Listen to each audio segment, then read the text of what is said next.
Bismillah, walhamdulillah, wa salatu wa salam ala rasulillah, wa ba'd. Mes frères et sœurs, bientôt arrive le mois du Ramadan, ce noble invité, et nous sommes actuellement dans le mois de Sha'ban. Ce mois-là, le prophète alayhi salatu wa salam lui a accordé une importance particulière dans le hadith d'Oussama ibn Zayd radiyallahu anhu qui est rapporté par l'imam Ahmed et d'autres savants. Oussama ibn Zayd radiyallahu anhu, il a questionné le prophète sallam au sujet de la multiplication du jeûne du prophète sallam.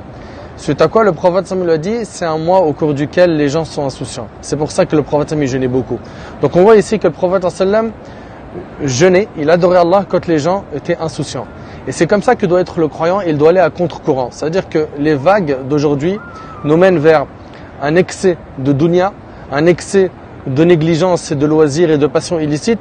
Il faut que le croyant, en temps d'insouciance, se rappelle que notre bien-aimé Muhammad alayhi sallam, il a dit aussi dans un hadith rapporté par Muslim, ibadatun fil harj ka hijratin ilayya, que celui qui adore Allah en période de trouble, c'est comme si qu'il avait émigré vers lui alayhi salatu wassalam.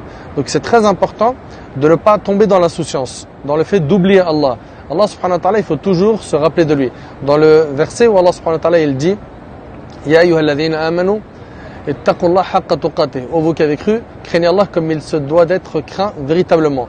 Ibn Mas'ud radiyallahu anhu, il a dit en commentant ce verset, haqqut taqwa, la véritable taqwa, la véritable piété, an yuta' fala yu'sa, c'est de lui obéir, de ne pas lui désobéir.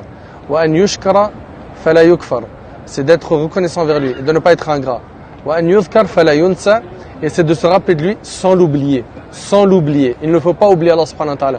Donc, il a dit alayhi sallam que c'est un mois au cours duquel, donc le mois de Sha'ban, au cours duquel les gens sont insouciants, et c'est le mois au cours duquel ses œuvres, ou plutôt les œuvres des gens sont présentées à Allah. Et il aime que ses œuvres soient présentées à Allah alors qu'il est en état de jeûne. Donc c'est pour ça mon frère ainsi que toi ma soeur, mets le paquet pendant ce mois, ouvre le Coran, commence à renouer un lien fort avec le Coran, multiplie le dhikr, multiplie le jeûne, prépare-toi car pour Ramadan, il faut être prêt en amont, il faut que la personne se prépare spirituellement et qu'elle n'attende pas la dernière minute pour se réveiller, car dans ce cas-là, ton jeûne du mois de Ramadan va pas être fructueux, ce mois-là ne sera pas fructueux pour toi.